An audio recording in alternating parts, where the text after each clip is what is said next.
Welcome back, everybody. I'm not even gonna do an intro. Guys, let's just jump into my Robinhood portfolio. Actually, before we get started, please consider subscribing to my channel. Let's just smash the like button one time, okay? Go ahead and do yourself a favor. Smash the like button and turn it blue. All right, here is my Robinhood portfolio. In the pre-market, since the market opens up at 9:30, we are up $85. And my portfolio value is $7,858.62 as of right now. Today is Thursday, so we'll see what has been moving my portfolio. I think the last time that we checked it, I think I was sitting under $7,000, and now about 2 weeks later, we're up almost $800 from where we were last time. And we could just go down and we could just, give it to Tesla. Now, as you can see, it's $4.95. I have an average cost of $421 with 10 shares. My total return is $784, and today's return is $87. Why is it now that Tesla has been going crazy? So recently, as of like a couple days ago, they have been added to the S&P 500. Now that doesn't happen right away. That just happens on December 21st when they will be added into the S&P 500. Now what this means is that they're probably gonna get a lot of funding. So S&P 500, they have a lot of ETFs and index funds. And now if you don't invest into index funds or ETFs, I will make a video about it on how I have my retirement portfolio that is set up with index funds and ETFs. So I'll break it down for you guys. But pretty much is with the index fund or ETF, you're just investing into a bunch of companies. And if you're investing into the ETF or index fund of the S&P 500, you're putting your money into 500 different companies.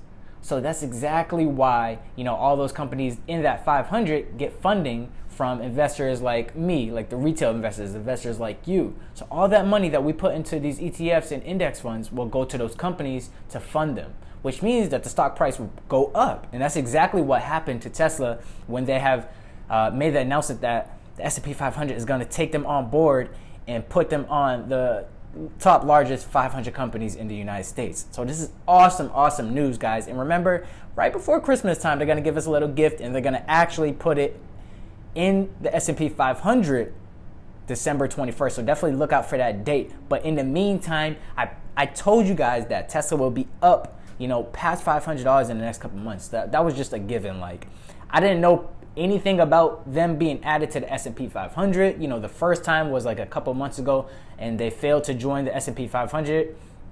So I don't know exactly what had happened. But as you can see, the news has already dropped, and this thing has been running up like crazy, bro.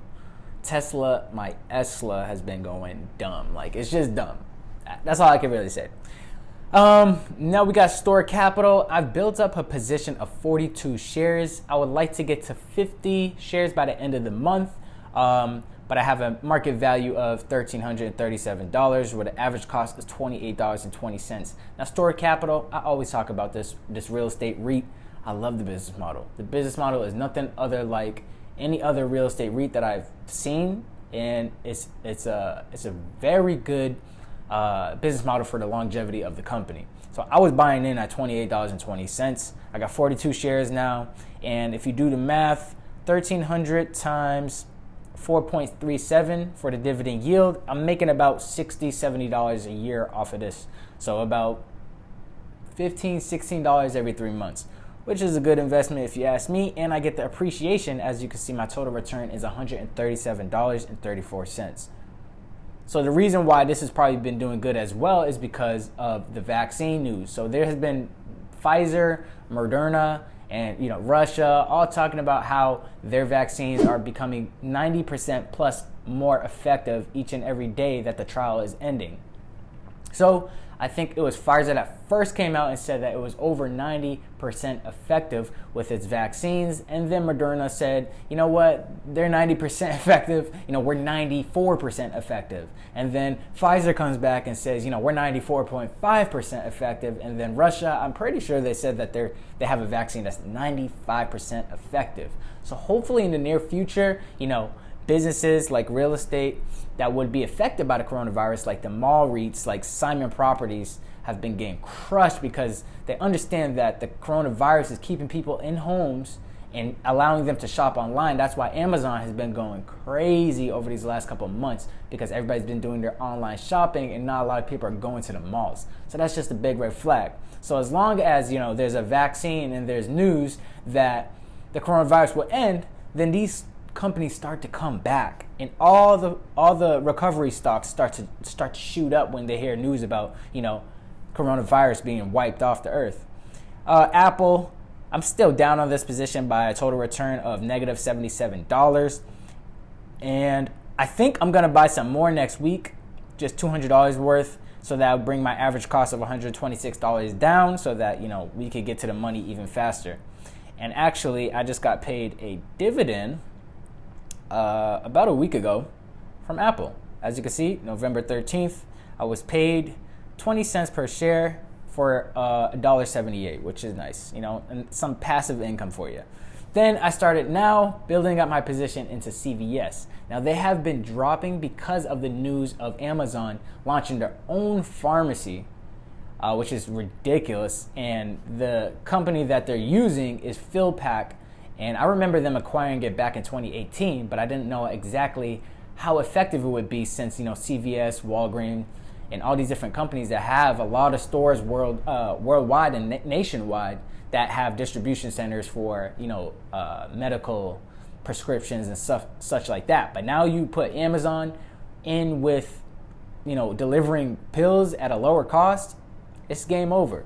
But I still believe in CVS. I looked at the balance sheet. It looks pretty healthy. They got a lot of debt, but they've been attacking it, and, you know, their numbers are good.